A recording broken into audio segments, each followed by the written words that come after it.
All right, hello. Welcome back to Afternoon Drive. It is another edition here on WJOP Radio. My name is Drew Moholland. A happy Tuesday afternoon to you and to everybody streaming on the television as well. A nice sunny day here in Newburyport. A little bit cold out there, but I do know, and we're going to talk about this throughout the show here a little bit, but pitchers and catchers have reported, so that should make everybody feel a little bit better. Don't forget, you can follow the show on Twitter at our handle. It's at Afternoon Drive. Right here on the old cell phone here. I try to, and actually this worked out well last week too for a couple of our guests. We got a lot of interaction. So if you're listening right now or watching, hopefully watching, no texting and driving. But don't forget, you can shoot us some questions here for our guests. Again, it's at Joppa Afternoons. At Joppa Afternoons is the Twitter handle. Nice little picture right there. So that is how that works. And we have a great guest today. Richie Eaton is going to be back on the show. I always call him Mr. Newburyport. He's doing, he's a busy man this time of year because he's got the Newburyport Bank Hockey Tournament coming up. And he does all this before he heads off to Florida. And I think we'll be talking. I know he's going to be doing some stuff with Win Damon from Florida on the Red Sox. And he'll be going to see his fair share of baseball games too. So as always, Richie's here early and ready to rock with all sorts of info so we can talk about anything. We got a lot of winter sports to talk about too. I know he's in tune with all of this. So why don't I get out of the way real quickly? We'll take our first quick break. We'll be right back with Richie Eaton and do more Afternoon Drive. My name is Drew Moholland. Keep it right here. All right, welcome back to Afternoon Drive here on a bright, sunshiny Tuesday afternoon in Newburyport. My name is Drew Moholland. It is Afternoon Drive here. We do the show every Tuesday and Thursday for an hour, 3 o'clock, opening it up to pretty much just the whole community. It's newsmakers, it's sports, it's music, it's theater, it's whatever. So that's the format. If you're making news, making headlines, we'd love to have you. Interesting guests is what we're going for. And successful on that note again. Richie Eaton is in the house. Richie, how are you? Long time no speak. Good to see you, Drew. Always nice to be over here and enjoying get a chance to chat with you. Absolutely. Always a fun conversation. Sometimes it feels like an hour is not enough with you, but we'll try to do the best we can here. I remember last time I thought we were only about 20 minutes, and all of a sudden you said it was 4 o'clock. I said, yikes. I tell people all the time, it's like, I think the hour intimidates people, and I say it flies by. You have no idea. It does. But we're ready to go again. Busy time of year for you. I wanted to catch you before. I know you got Florida in your sights here. It's can't wait. Coming fast, right? Yeah. We're heading down. Actually, Kathy's going down next Tuesday because the Sox open up on Wednesday. But we've got the bank tournament here next week, so I'm not going down till the following Tuesday. Waiting for the bank tournament. Yeah, I'll go through the tournament and then the bank's meeting. Then I'll shoot down on Tuesday morning. And but she's got a chance to see 5 games ahead of time. Wow. She's going to see the. She looks forward to it. And they open up the first day next Wednesday. It'll be BC and the Northeastern games. Then the season starts after that. Yep. And then when I fly down on Tuesday, I'm going to be able to see. I'm leaving at 6 in the morning. I'll arrive there around 12:15. There's a 105 game at home against the Cardinals. Then at 6 o'clock, they're playing at the Twins Park. It's a split squad, so we'll just go from one park right to the other. It's only about a mile apart. We'll do them both. Twins, we'll do them both. That's a good way to start out. That is a good way to start out. Well, let's do it in chronological order here because let's start with the bank tournament because that's first on the priority list. Okay. I know last time we were talking, you guys had some issues as far as a team bailing. I mean, you guys do this tournament. You set it up, I think you said in June, right? Yeah, it's usually set up as soon as the season is over. Last year's tournament was over.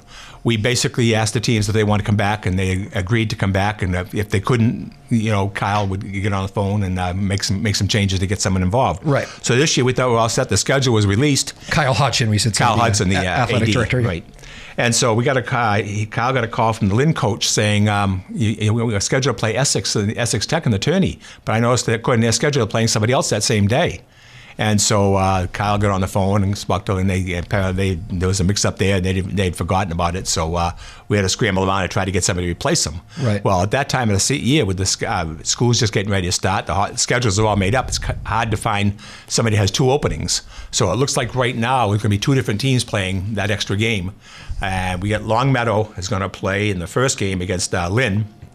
And then Longmeadow's the addition there, Long's the addition, right. Yeah, okay. But Kyle didn't know. At the time when I talked to him, I forgot to ask him again who the other team is going to replace. So Longmeadow can only play 1 game, so it'll be somebody else who will be playing in the consolation game of the second one. Right. But we don't know who it is right yet. So a little bit of patchwork still at the moment, but it'll work itself out. The great thing about this tournament is, besides, it's always a great tournament anyway, even if there were no tournament teams, which is never the case. It'd meet a lot, but so many times we've been watching games at that rink, and teams have their state tournament lives on the line. Yep. And almost every year now, it seems, at least one of these games is almost like a playoff game for one of these teams. Usually one or two of the teams qualify during our tournament, and the one division, which is the Bresnahan Division 1 Newburyport, and there's always a Division 1, all schools are Division 1. Right. And this year we have some good teams. We have Newburyport, Andover, St. John's of Shrewsbury, and St. Peter Marion. Wow. So what's going to happen is on Monday night, St. John's of Shrewsbury will play Andover at 5 o'clock, and then Newburyport plays St. Peter's at 7 o'clock. And this is a week from... That's next Monday, which would be the 19th. Next Monday the 19th. Next Monday the 19th. That's when the tournament starts. Basically, what's going on is there'll be 4 games on Monday at 1, 3, 5, and 7. Yep. And Tuesday there'll be 1, 3, 5, and 7. Yep. Wednesday will be 5 and 7. Thursday will be 5 and 7, and then Friday we'll finish off 1, 3, 5, and 7. There's 4 divisions altogether, and one division is made up of girls. And this year on PortMedia, we'll also be covering the 2 games that Masconomet play, the girls team, because that's made up of Newburyport Triton and the Masco girls. So in addition to doing the 2 Newburyport games on cable for PortMedia for the Newburyport games, we'll also do the 2 Masconomet games. Yeah. So that'll be basically 4 nights of hockey. What a cool team that is too. I've had a couple of the girls on from that play on that Masco team, and I didn't really quite realize what went into that, but it's great. All these different communities coming together, and the girls seem to love it. Yeah, you're seeing that happen. In fact, in the tournament, in the women's, we have Methuen-Tewksbury combination. They're going to be playing Masco in the first game. Yep. So it's a combination of Methuen and Tewksbury, and I know there's a few other schools have done that because there's not enough for one school to fill the team. So it feels like the goal is to get there, though, right? When you build up the interest, and then you can break apart. And I think Newburyport's getting closer. Yeah, I don't know just when, but I think eventually we'll see Newburyport have their own team. Well, that would be really cool. Big hockey community, of course. And the Graph has been a great host. Has it been the host the whole time? Yes, for us. Yeah, that's a long run with you guys. Yeah, this is the 23rd tournament. And they've been hosting it. It's always been at the Graph Rink. And we eventually first started with 12 teams. Yep.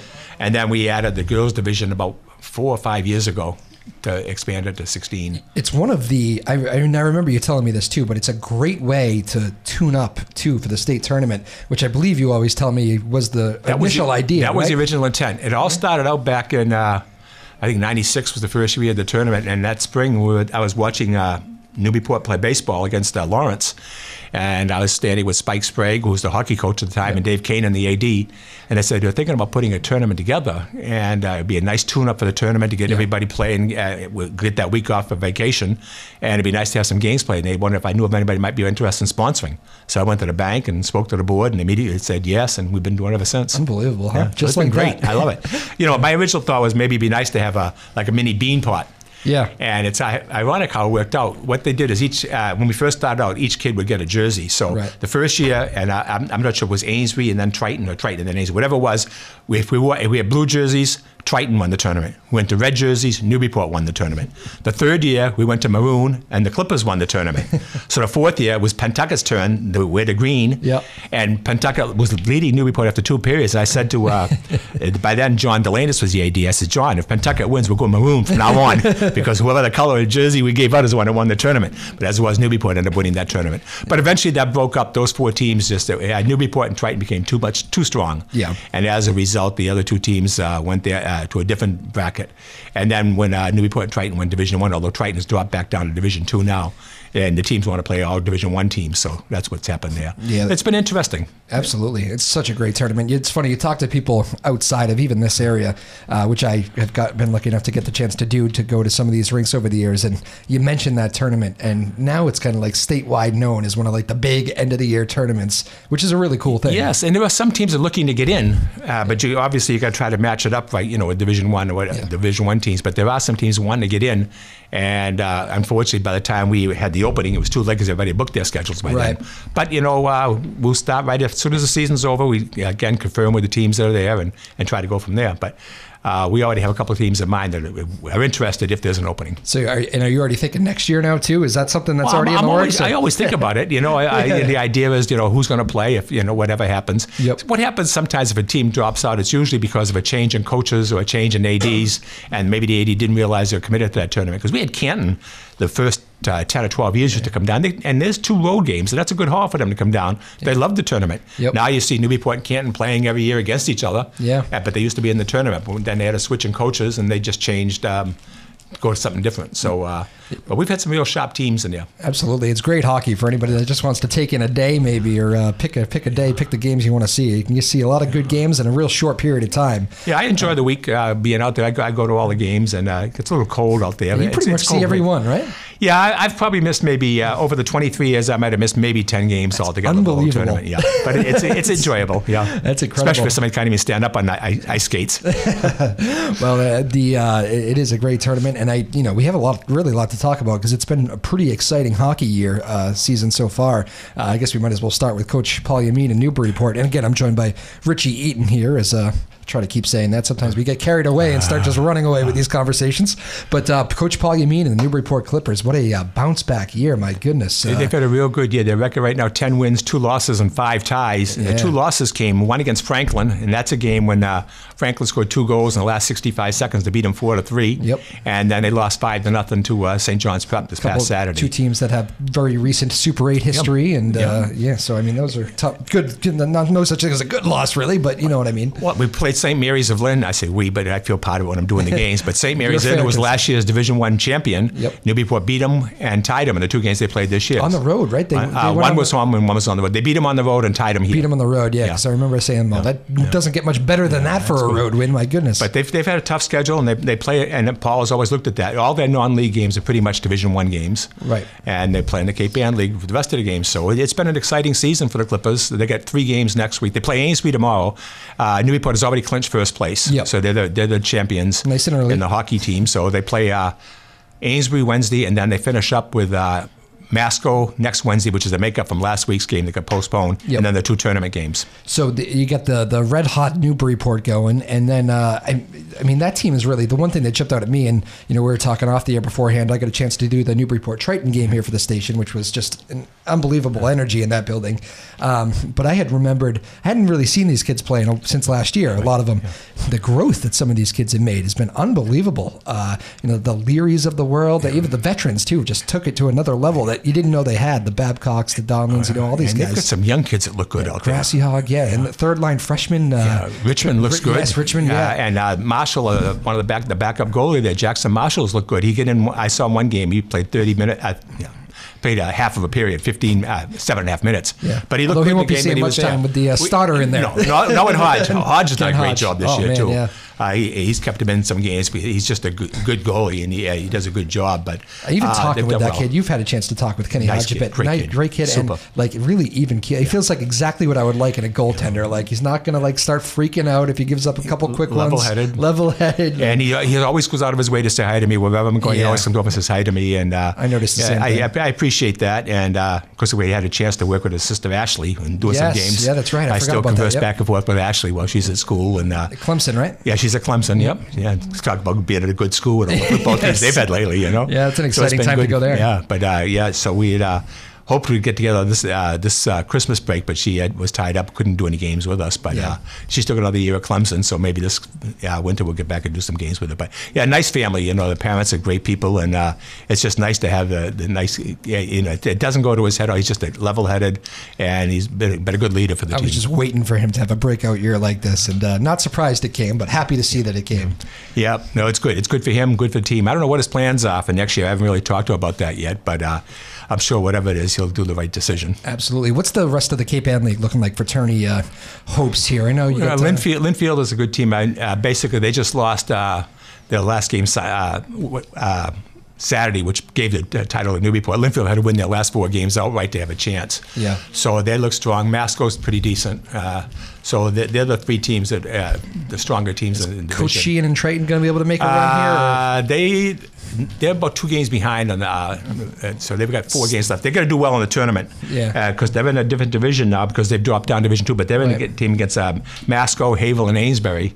So a couple wins there could help them. But I think right now they may be 2 games behind on the loss column. They got off to such a rough start, Triton did. They do that a lot, don't they? It seems like Triton's always needing I think they missed a goal in the first part of the season, too. I think that's what. But he's been coming on strong. Fougere. Ben Fougiere's done a good job. I think he missed a few games early in the year. So, but hopefully they can come on and make it strong, and maybe the tournament will get them in. I don't know exactly what their record is right now. Yeah, that's. And I know Coach Ian knew it was going to come down to the wire, but he's a good guy too. We're rooting for him as well. I know the Newburyport-Triton rivalry is there, but it's fun to see it when the Cape Ann League teams can get in. You can root for them. I like to root for them all the time. Then another thing this year, it's been a great winter season for Newburyport sports because both the boys and girls have records of 12-5 right now. They've both qualified for the tournament. The winter track team. You're going basketball, right? Basketball. Yeah, that's where I was going to go next. Actually, basketball. Yeah, they're both records of 12-5. They've qualified for the tournament. The boys winter track team clinched first place. Yep. In theirs. And as far as the girls hockey, the Newburyport girls play with Masco and the Masco team. It's Newburyport, Triton, and Masco. Yep.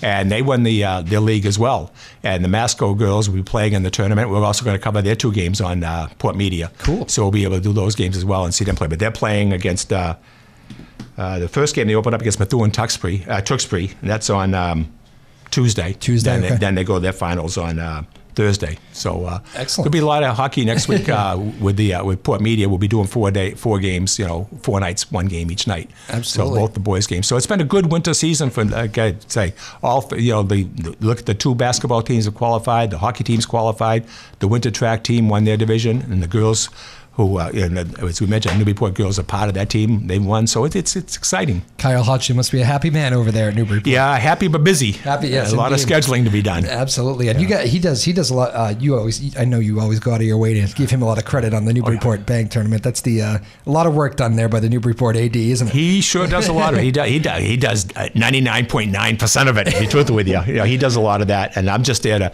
help out. Sometimes during the games, he may have another conflict or another game at the high school. He might have to go up to high school for a while, so I kind of help out where I can at that. But I'm there, like I say, I'm there for all those. I sit in the penalty box right next to the heater. It's a little bit warmer. A little different. We can't go upstairs anymore there at the old Crow's Nest. Well, we can't go there, but we can go on the balcony. But the only problem with the balcony where we do the games from now is the netting is behind the net. It's tough with the net. It's tough there. Did I tell you I did it again this year? I was a little rusty in my first game coming back, and poor Owen Bradbury got a goal first Triton, and I gave it to Leary. Oh yeah.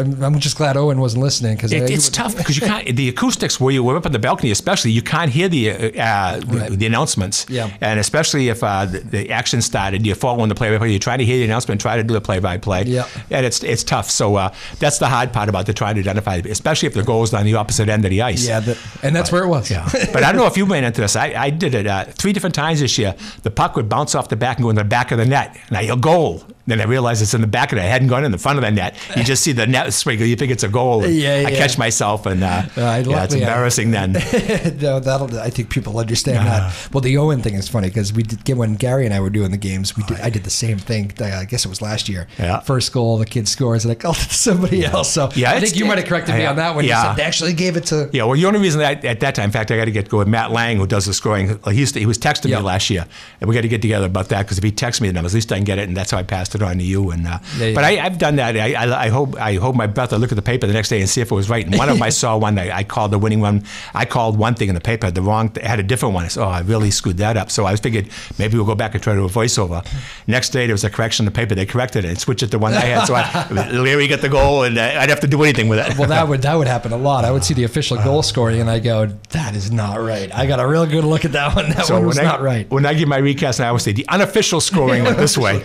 Well, it's funny. I remember talking to the assistant coach, Jed Beaupillant, one day, and when it comes to like Newburyport records and all that, I believe they trust kind of themselves more than I think a lot of coaches do that. Do they? Yeah. Because I remember him saying, as we were getting up on one milestone, I think it was right before one of their really good stars in recent years. Maybe it was Scott. I think Scott Webster was making a push towards something. That's right. He's kind of and I was going to say, is the next one the one? Just I'll make a big deal of it if I call it. And he goes, wait till he gets 2 because I think technically it's 2. So he goes, go by my count, not the newspaper or not the the official referee statistics. Yeah, because a lot of times the refs don't see it as much, so it's hard. I try to look to see when they. come through the line. Usually when they go with the high fives or fist bumps along the bench. The first one's usually when it scored the goal. So hopefully they get that one. But you try to do everything. We miss them, but the idea is just to try to get it. So try to mention as many names as possible, and it's nice when they're winning. And I always like it when the officials ask the kids too, because they'll tell you. They're not going to lie to you. They're not going to take it away from a teammate. That's interesting. I have seen them do it. Well, who passed that one to you? Who got that one? Did you deflect it in? The NHL refs do it. I've seen the NHL. Did you get a piece of that in front? Yeah. It's so fast. I mean, like the other night, I thought Bergeron scored the goal, and I gave it to Backus because he deflected it in, and that was his first goal. It was exactly a year to the day he scored his last goal. Is that right? Well, yeah. That's right. Yeah, I think I heard that. And, it's an exciting hockey time. I don't know how much of this you're into, and we never talk about this because it's only every 4 years, but do you get into any of the Olympic hockey? In fact, the U.S. beat the Olympics from Russia. OAR. Yes. But it was 5-0. The girls won that one today. I've been watching that, and I actually was excited at the bean pot last night because I went into the bean pot last week. The first round? Myself and the 3 boys, we went in and saw the first round. It was nice to see Northeastern win it. It was, yeah. But the interesting thing about this one, Northeastern, now this is 66 years they've had the tournament. Yep. And Northeastern has only won the championship 5 times. It's amazing, isn't it? And the coach, Madigan, played in 2 of them. He was the assistant coach in one.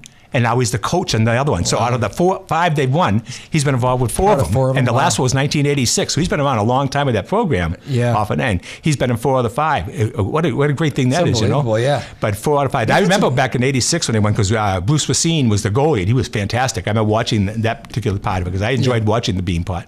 But like I said, last week we were in and the crowds at Northeastern were really something. They were really pepped up. Out of all the 4 schools, they were the most enthusiastic. And it was kind of nice when you see Northeastern and Harvard in the championships that are BCBU. Yeah. I always root for BC, but at this time here, I was looking for the underdogs, and it was kind of nice. Absolutely. I've done the bean pot. That's a great take. If you're a big, if you've never done it, it's get the 2 games, and it is a fun night. And the other thing too is Northeastern 66 years. A lot of those Northeastern teams have been really good too. It's not like this has been it's not a mismatch every year. No, it's just that the other teams have been strong, with BCBU and everything else. And Harvard, I think they said in the last 4 years, it's been all 4 teams that won it. Right. This year was Northeastern. Last year was Harvard. Now I think BC, the year before, then BU, or vice versa. But 4 teams, 4 different teams, which is kind of nice. Crazy.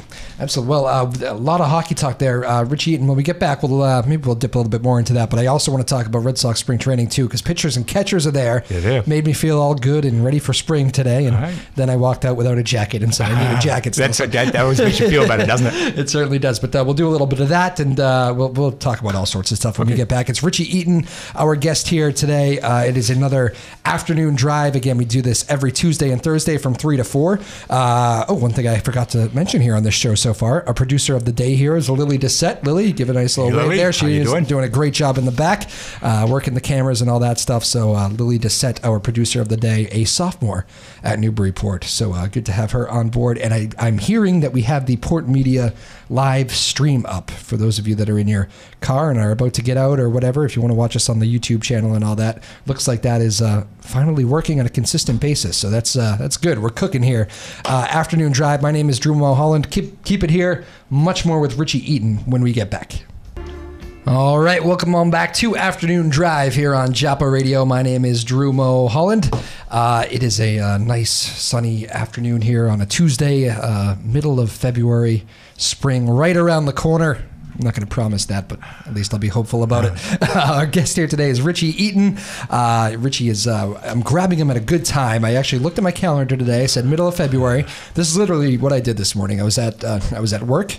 Grabbed the newspaper. I was reading about pitchers and catchers' final day before the opening of camp, and I said, "Oh, Richie is going to be leaving soon. Let's get him before he heads down to Fort Myers to go see all his Red Sox games." So you leave when again? You told me it's. I'm leaving 2 weeks from today. My wife leaves next Tuesday. Okay, so you're out of here pretty soon. Yep. How many years have you been heading down to Fort Myers? I've been going down since 1994 every year. So this is.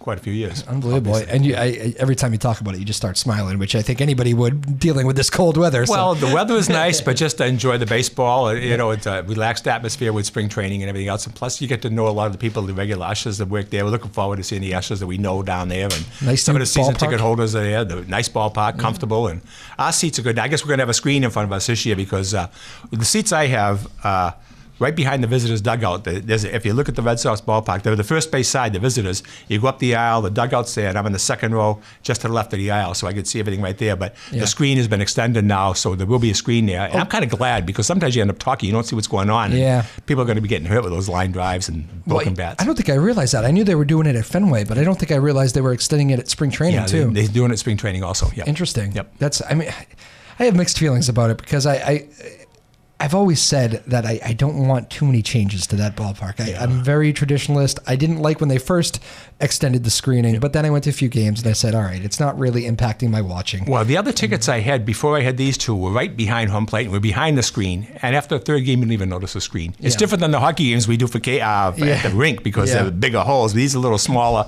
and you don't even notice after. And it does come down to safety. I mean, there have been some serious injuries at the ballpark over the last. I was disappointed it wasn't there last year, because Kathy, with her friend Patty that sits next to us, she's from Newton, and they get talking a lot. They may not pay attention all the time, and my reflexes aren't what they used to be. I might not see the ball coming at him. And we're so close enough that we'd be in the area of the line drive. So I'm kind of, the older I get, the less I want to see the balls coming my way. Unless they're going to be rolling or take a nice big bounce or something. Absolutely. The ricochet, you can grab those. Yes. But our seats were good, because a lot of times the ball rolled, like the manager of the other team would reach in and just turn around and just flip it up there while I was right in his angle. So I used to get and give them to all the kids around me anyway. Once I got it one for all the grandchildren, then I decided, I passed them out to different kids in the stadium. I found a ball the other day. I had when I was young, I was probably, I don't know, maybe around 10 years old at a Sox game. I was there with my sister and my parents, the four of us were there, and I happened to get two foul balls, just one in the air, one off the bat and one off a ricochet. I caught two during the game. And at the end of the game, remember Jim Coursey? Yes, yep. Jim Coursey got his first. Tewksbury. Oh, was that right? I didn't know that. I think he was from this area. I think he was a while there, but I know he's. I was not aware of that. Yeah, I remember he did some TV with Nesson for like a year or two. Yep. But at the end of the game, he got his either first career save or first save with the Red Sox. But it was definitely a save, and it was his first one of some form. And he took the game ball and tossed it to my sister. Yeah. So as a family, we walked out of there with 3 baseballs. My son Pat got 2 in one game one time. In fact, they ushered through him a couple balls right on the on-deck circle. Yep. And he got 2, and he ended up giving away the second one. But my first one, funny, I was listening to the radio this morning, and Lou Maloney was on. I actually got it from Lou Maloney. Oh, yeah? This is when we were down at the old, when we first started getting down to Fort Myers, and I used to say at the City of Palms Park, the Royal Palms Motel, which is just a walk from the park. And I was there, and Maloney came over because his cousin was there, and so we were actually sitting by the pool talking one night. Framingham's Own, right? Yeah, Framingham's Own, that's right. And so we went to the next park day, he was there, and he was walking by at a ball, and he saw me, he just flipped me the baseball. Yep. And that was the very first ball I ever got, and it was from Maloney. All the years I went, I never got it at all until that one right there. Then I started getting them after that. But very successful radio career. He's done a good job there, he does it. It's been interesting. Some of those radio hosts there lately, I see. A lot of headlines, huh? Yeah, some are getting themselves in trouble. But anyway, so that was my first ball, and I thought of that today. Yeah, it's and the other thing Lou and I have in common, he's a Providence guy too. So we both root for. I actually went down, a bunch of the college guys who went down to see Providence get their butt whipped by DePaul over the weekend, actually. So when March Madness comes around, we're hoping Providence can get in. But that's is BC your team of choice on the college front? Yeah, for college basketball. Well, Bentley. But because I went to Bentley because the girls have been fantastic as always. Barbara Stevens got 1,000th win, which is kind of like a 6th coach in college to reach 1,000. Yeah. And but when I was there, the boys and girls were both doing well. But it's been the girls continuously seem to do well. So that's still my team. I do like BC. I follow BC whenever BC's been on. And they've had some good games this year. They've been playing well. Some good guards. So I think they're coming back. Christian's done a good job coaching with them. So maybe they're going to be on the rise. Yeah, I didn't know much about him, but he seems to be doing a good job. He was successful. I forgot where he was before this. Small school, yeah. Yeah, but I watched the game this past week when they won, and they got Pittsburgh tonight. Yeah, in Pittsburgh tonight. So I'll catch a little bit of that tonight too. Yeah, hopefully that's a big turn for the program. It was good when BC was going well.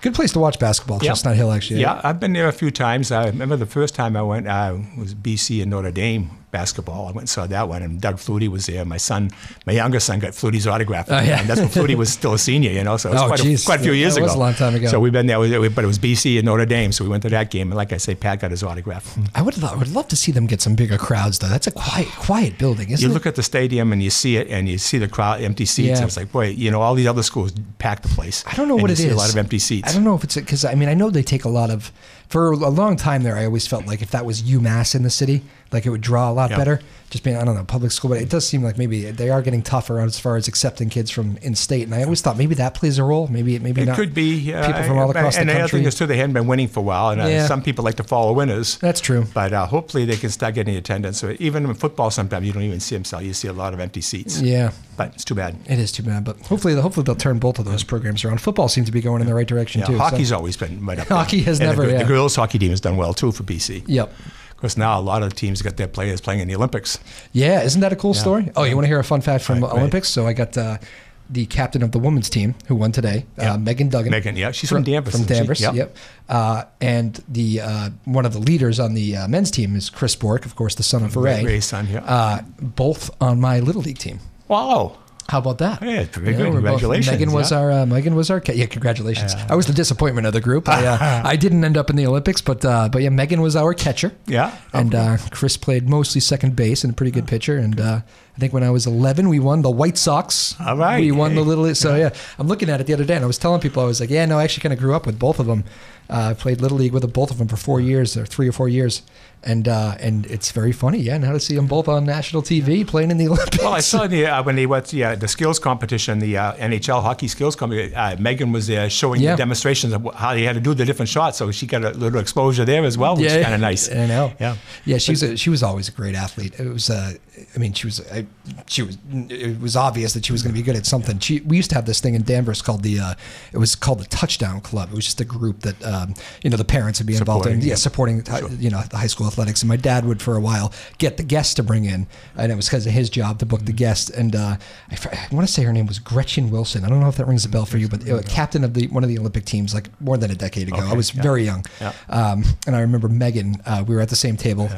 And they went to the question and answer period. And Megan, first question goes to Megan. And she stands up and goes, I would also like to be the captain of the Olympic team one day. How do you do it? Yeah. And I was, it's unbelievable. This to every Olympics now that she's been a part of. My dad always tells the story. We're at the table. She stands up. So. Yeah, no, it's good. I like to see the local kids doing well. And hopefully continue doing well. They showed the chart. New England is unbelievably well represented. Yeah, we're seeing a lot more Massachusetts people getting in the NHL now. It used to be Minnesota was the place where they all came from, but a lot of Mass people now, and it's good to see it. It is, absolutely. But we keep going back to hockey, I know, but we'll just finish up with the Red Sox. What are your storylines here as you get ready for Fort Myers? I know not the best ending to the season, new manager. I like him. I think you do. I like Cora. There's not many changes. Basically, I'm looking at the roster, and there's no changes outside of the fact that Young's gone, the backup outfielder, but maybe J.D. Martinez will be the guy they sign. It's interesting with all these free agents haven't signed yet. The Red Sox offered a pretty good deal, $125 million for 5 years. I'd take it. But apparently a lot of us still out in Arizona working together, but Martinez wants 7 years, so maybe they'll come together at 6. I don't know, but that scares me. The Red Sox looking mostly. My concern about that is they're looking for him as a DH more than anything because they don't want to break up the outfield of Benintendi, Bradley, and I hear Benintendi put on like 30 pounds or something. That's what they said. Yeah, it's unbelievable. And they also was talking. They said Devers is up to about 240, and I can't believe that, but he could be. I mean, he's a little heavy, but hopefully it's muscle instead, so he get the longer ball or something like that. But I think eventually you'll see him going over to first base. Devers, Devers, I was surprised. Well, I like Moreland, and they signed him. I don't know what's going to happen though. If they sign Martinez, I don't know what the Red Sox are going to do with Hanley Ramirez, to be truthful with you, because if he's not going to be an outfielder, if Martinez is the DH, and he's not going to play first unless sparingly against left-handed pitching or something with Moorhead there. So GD can play some outfield too, though, right? Martinez, he is an outfielder. Yeah, he'd probably be their fourth outfielder. So. He'll probably be their fourth outfielder if they do sign him. If they don't, they're talking about looking at Logan Morrison, but he's a left-handed hitter. They don't need a lefty. Yeah. They need a right-handed power hitter, I think, more than anything. They did Bryce Brent's a guy that I was disappointed he didn't get brought up last year, but the Red Sox were playing with their salary cap last year. They were really playing with that closely because they didn't want to go to a different bracket. So as a result, Brents didn't get brought up, but he led their minor league system in home runs, even though his time has run out as far as options go. But they signed, no one picked him up, so they got him as a free agent. And I hear his name. I haven't got to see him too much, but every time they talk about bringing guys up at the end of the year, his name is always in that mix. And the only reason they didn't last year because they actually had to release him at one time because of their 40-man limit. This year they get 2 players on the spring that have been by Swihart. His 5 years are up, so they've got to do something with him. They've got to put him on the roster. Injury prone. And he wants to, but that was a tough position. He's a catcher, and they put him in the outfield, and he banged against the wall and hurt his ankle. And then he got a shoulder problem. But I think they want to use him as more or less a backup. Have him catcher, and as a backup catcher, maybe they're trying to get him to do, he played a little bit of first base. Yep. He would like to concentrate on catching.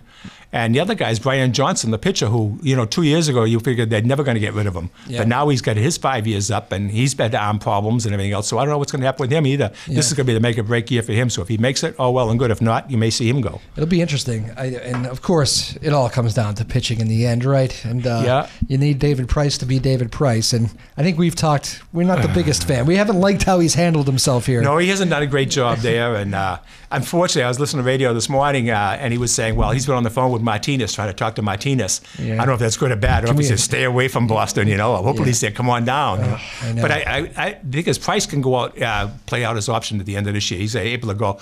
But at $30 million for 2 more years, there's no way he's going to go anywhere. He's not going to get $30 million anywhere else. So it looks like he's going to be here for 2 more years. So he's got to change his attitude because it's going to make it more comfortable for him as well. You don't want to pick fights with the Boston media either. He seems to always like to get involved in a little something.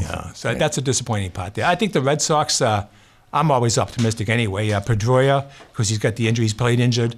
Even Bogarts last year played hurt most of the year with a bad hand, and he was a disappointment. I know he can do a lot better than that. Mookie Betts didn't even end up with that great of numbers. But when you look at it, strong for a player, but not his stats, considering the year before. He got off and to he's such got problems with contract too. I know he's gone to arbitration 2 years in a row. He just got $10.5 million. The Sox wanted to negotiate with him. The problem is he's got Boras as an agent, so that makes it tough. Yeah. So I'm wondering what's going to happen if he's going to sign on.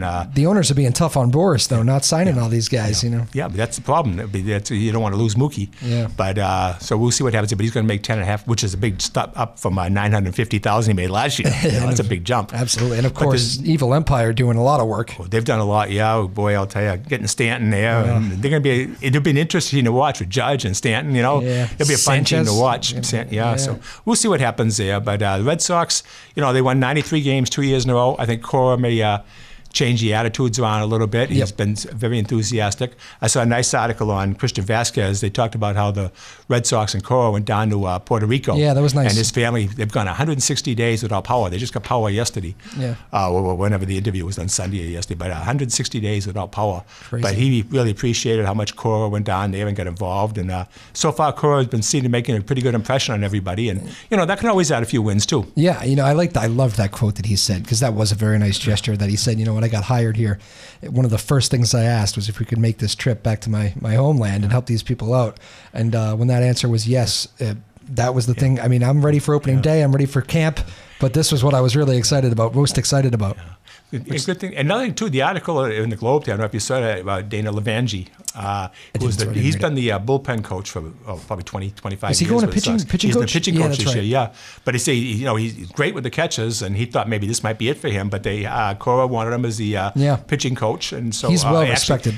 And he's done a good job. Players seem to like him, so it's going to be interesting to see what happens there. And because he's a local product, so he's glad to be involved. He wasn't sure he was going to be around.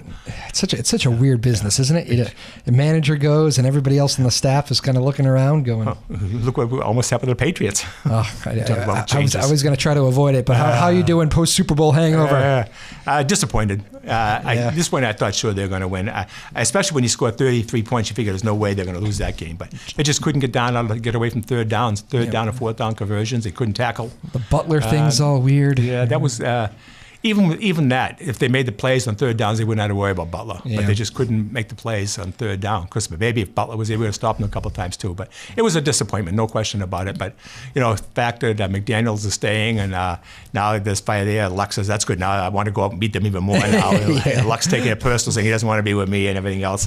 But it kept the rest of the coaching staff intact pretty much. I'd say they lost Patricia, he's going to Detroit, but they were going to bring some coaches with them. So now they're all sticking around. Now the Gronk, maybe he's going to go into acting. I think that's just a ploy to get a guarantee in his contract. That's what it is. I don't believe. He doesn't want to quit football. I think you got 5 years left of Gronk at least. But that's interesting. I was going out the door this morning, and my wife said to me, she goes, "You almost have the Matt Patricia beard going." So I think that's a hint that maybe I'll have to shave here. I think for Thursday I'll be a little cleaned up. I got my winter beard going. He trimmed it up pretty good though for his interview in Detroit. I didn't even recognize him. My goodness. Yeah, definitely trimmed up. I wish him all the best there, though, too. Detroit could use a little bit of a winning season on the football front. We'll come back. We'll finish strong. We got one more segment left, so we're cruising. We got Richie Eaton in the house here on JOPA Radio. Lily Doucette is our producer of the day, doing a great job on the cameras back here. David Kramer, also producing for the TV. Hello to everybody at home watching on television. Richie Eaton, always one of my favorite guests here. We're kind of in that prime time of the season for Richie. It's mid-February, coming to the end of the hockey season, getting ready for the Newburyport Bank tournament, the ice hockey tournament, the basketball tournament. A lot going on here in Newburyport, and we were able to get Richie in the house before he heads off to Fort Myers for spring training. So we'll finish up strong with him in just a moment. My name is Drew Moholland. It is Afternoon Drive. Keep it here, JOPA Radio. All right, welcome back to Afternoon Drive here on JOPA Radio. My name is Drew Moholland. We do it every Tuesday and Thursday, 3 o'clock to 4 o'clock. Just entertaining guests. We've had a real good run of guests here so far, so I don't even know what show this is, but they're getting up there. We're off and rolling here on Afternoon Drive, so thank you all for the support, and don't forget, at JOPA Afternoons is the Twitter handle, at JOPA Afternoons. I should look, actually, and see if there's any. I know last time I looked, this is unbelievable. My wife is calling again. Is that right? She doesn't understand what time my show is on. This is like 3 shows in a row now. Bring on my loaf of bread. Yeah, it must be about dinner plans. Well, it was funny. Last night I said, typical guy mistake. I said tomorrow night, meaning tonight. I said, I'm on dinner. She's like, why? I'm like, well, Valentine's Day. I'm on dinner. She goes, Drew, tomorrow is not Valentine's Day. So I said, not as smooth as I thought I was. But so tomorrow I'm on dinner. And it's funny, I went to get the Valentine's card for Kathy, and here I am all of a sudden, I got a tap on the shoulder. Who's there but Kathy getting one for me? I said, you go your side, I'll go this side. I saw a post on the internet the other day about walked into the store with my wife. We both looked and picked out cards for a second, handed it to each other, and then put it back. We didn't actually have to buy the cards. So I said to Kathy, we got to keep the same cards every year. So I said, well, buy a new one every year. Just keep swapping the same cards back and forth. But no, she didn't want to go with that. I can understand that, yes. But happy Valentine's Day to everybody out there tomorrow. We will see you on the backside. And yes, happy Valentine's Day to you as well, Richie. We've got 10 minutes left in the show here. What do we do? Do you want to go hockey? Do you want to? Why don't we start with you? Storyline of the winter. You got a good feel for all the sports in the area. What has jumped off the page for you as far as like the surprise storyline or? My surprise, I think, this year is the success of the Newburyport winter teams because they're so young. Yeah. The girls only have 2 seniors on the team. The boys have 2 seniors playing regularly. The hockey team, they do have more seniors, but they also have some younger kids coming through. So there's a lot of youth there. So you can see the continuity of the playoffs coming through, the teams coming through. And I think Newburyport playing as well as they did in hockey this year, because last year was an off year. Yeah. They surprised me that they did as well as they were. And with the changeover, Newburyport with Dave Clay, I knew Dave was a good coach, but usually it takes a while for a new coach to come into the system in basketball. Dave's done a great job with the basketball team. Yeah, his guys love him. And they're so young. You got the McLarens, one's a junior, one's a sophomore, so they're going to be around. Ryan Archie's only a sophomore. Yeah. And George Coryell's a junior. So, the basketball nucleus is there. Hockey, Paul just has a continuous system going. They do well right up through. So and the girls, young team as well, and they got a couple of freshmen playing on there. So you're going to see a lot more success coming up the year. So it's good. Yeah, looking forward to it. So it was a surprise. A couple tourney wins too would be nice. That would be nice. Let's put a little cherry on top and make a little bit of run here, of a run, I should say. I know Coach Emin would really like that. They got to get out of that. I hope they don't play at Haverhill. That's that ring. Or no, Stoneham. Or is it Stoneham? Stoneham. That rink has been a house of horrors for them. Yeah, they have some. It's funny how you get in a certain place you just can't play. I don't know what it is. The angles. They've actually played some very competitive games there. A couple of tough officiated games, and you don't want to blame the officiating. But I remember he was upset with the refs one day. A couple bad bounces another year, and just before you know it, it's like, all right, this is a tough place for us. But it's one of those things. One and done. You've out one loss, so you can't afford it. You hope everything goes smooth. But we talk about plays and everything else. Not the reason for the Patriots losing the game, but just to get on that, the touchdown play with the pass to the still eating that. Well, I got to mention the pass to the quarterback. Yeah, that was an illegal play. I know. He only had 6 men on the line, and what's it, Pereira? I think he's the guy that usually. Mike Pereira, he used to be in charge. He said it was so blatant. He doesn't know why. He says usually they'll give you a yard and a half. Yeah. This was 2 yards behind the line, and he said especially on a trick play.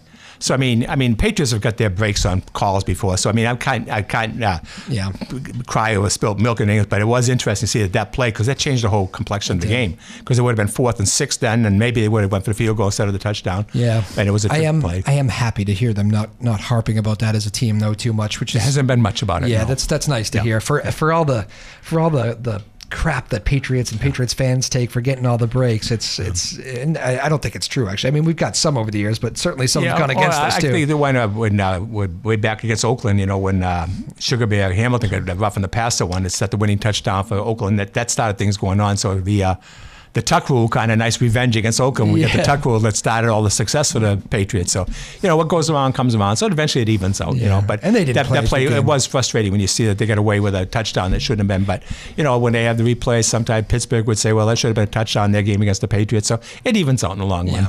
I will say, I thought they got, it didn't sting as much as like the Giants loss.